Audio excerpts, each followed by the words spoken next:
एक बार भगवान नारायण वैकुंठ लोक में सोए हुए थे। उन्होंने स्वप्न में देखा कि करोड़ों चंद्रमाओं कांति वाले त्रिशूल डमरूधारी त्रिलोचन भगवान शिव प्रेम और आनंद से उन्मुक्त होकर उनके सामने नृत्य कर रहे हैं। उन्हें देखकर भगवान विष्णु खुशी से गदगद हो गए और अचानक उठकर बैठ गए। कुछ देर तक ध्यान में बैठे रहे। उन्हें ऐसी अवस्था में बैठे देखकर श्री लक्ष्मी जी पूछने लगी, भगवान आपके इस प्रकार अचानक नींद से उठकर बैठने का क्या कारण है? भगवान ने कुछ देर तक उनके इस प्रश्न का कोई उत्तर नहीं दिया और आनंद में डूबे रहे, चुपचाप बैठे रहे। कुछ देर बाद खुश होते हुए बोले, देवी मैंने अभी सपने में भगवान श्री महेश्वर को देखा। उनकी छवि ऐसी अपूर्व आनंदमय और मनोहर थी कि देखते ही बनती थी। मालूम होता है शंकर ने मुझे स्मरण किया है। अहो भाग्य, चलो कैलाश में चलकर हम लोग महादेव के दर्शन करें। ऐसा विचार कर दोनों कैलाश की ओर चल दिए।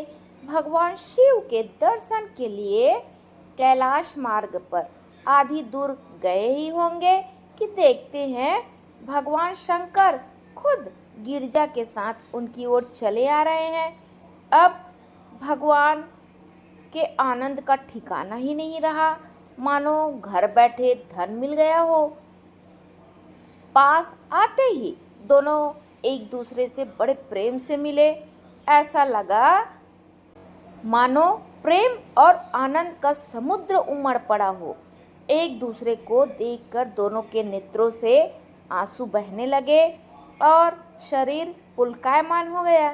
दोनों ही एक दूसरे से लिपटे हुए कुछ देर खड़े रहे। प्रश्नोत्तर होने पर मालूम हुआ कि शंकर जी को भी रात्रि में इसी प्रकार का स्वप्न आया कि मानो विष्णु भगवान को वे उसी रूप में देख रहे हैं जिस रूप में अब उनके सामने खड़े थे। दोनों ने स्वप्न के वृत्तांत से अवगत होने के बाद एक दूसरे को अपने निवास ले जाने का आग्रह करने लगे। नारायण ने कहा कि बैकुंठ चलो और भोलेनाथ कहने लगे कैलाश की ओर प्रस्थान किया जाए। दोनों के आग्रह में इतना अलौकिक प्रेम था कि यह निर्णय करना कठिन हो गया कि कहाँ चला जाए। इतने में ही क्या देखते हैं कि वीणा बजाते हरि गुण गाते नारद जी कहीं से आ निकले।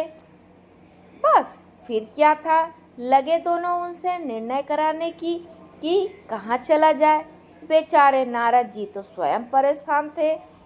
उस अलौकिक मिलन को देखकर वे तो खुद अपनी सुध बुध भूल गए और लगे मस्त होकर दोनों का गुणगान करने। अब निर्णय कौन करे? अंत में यह तय हुआ कि भगवती उमा जो कह दे वही ठीक है। भगवती उमा पहले तो कुछ देर चुप रही। अंत में वे दोनों की मुख को देखते हुए बोली, हे नाथ, हे नारायण, आप लोगों के निश्चल अनन्य एवं अलौकिक प्रेम को देखकर तो यही समझ में आता है कि आपके निवास अलग अलग नहीं है। जो कैलाश है वही वैकुंठ है और जो वैकुंठ है वही कैलाश है। केवल नाम में ही भेद है। यही नहीं, मुझे तो ऐसा लगता है कि आपकी आत्मा भी एक ही है। केवल शरीर देखने में दो है। और तो और मुझे तो स्पष्ट लग रहा है कि आपकी भावनाएं भी एक ही है। जो मैं हूँ वही लक्ष्मी है और जो लक्ष्मी है वही मैं भी हूँ। केवल इतना ही नहीं, मेरी तो अब यह दृढ़ धारणा हो गई है कि आप लोगों में से एक के प्रति जो द्वेष करता है वह मानो दूसरे के प्रति ही करता है। एक की जो पूजा करता है वह मानो दूसरे की भी पूजा करता है। मैं तो तय समझती हूँ कि आप दोनों में जो भेद मानता है उसका चिरकाल तक घोर पतन होता है। मैं देखती हूँ कि आप मुझे इस प्रसंग में अपना मध्यस्थ बनाकर मानो मेरी प्रवंचना कर रहे हैं, मुझे असमंजस में डाल रहे हैं, मुझे भुला रहे हैं। अब मेरी यह प्रार्थना है कि आप लोग दोनों ही अपने अपने लोक पधारिए। श्री विष्णु यह समझे कि हम शिव रूप में वैकुंठ जा रहे हैं और महेश्वर यह माने कि हम विष्णु रूप में कैलाश गमन कर रहे हैं। इस उत्तर को सुनकर दोनों परम प्रसन्न हुए और भगवती उमा की प्रशंसा करने लगे। दोनों ने एक दूसरे को प्रणाम किया और अत्यंत हर्षित होकर अपने अपने लोक को प्रस्थान किया। लौटकर जब श्री विष्णु वैकुंठ पहुँचे तो श्री लक्ष्मी जी ने उनसे प्रश्न किया, हे प्रभु, आपको सबसे अधिक प्रिय कौन है?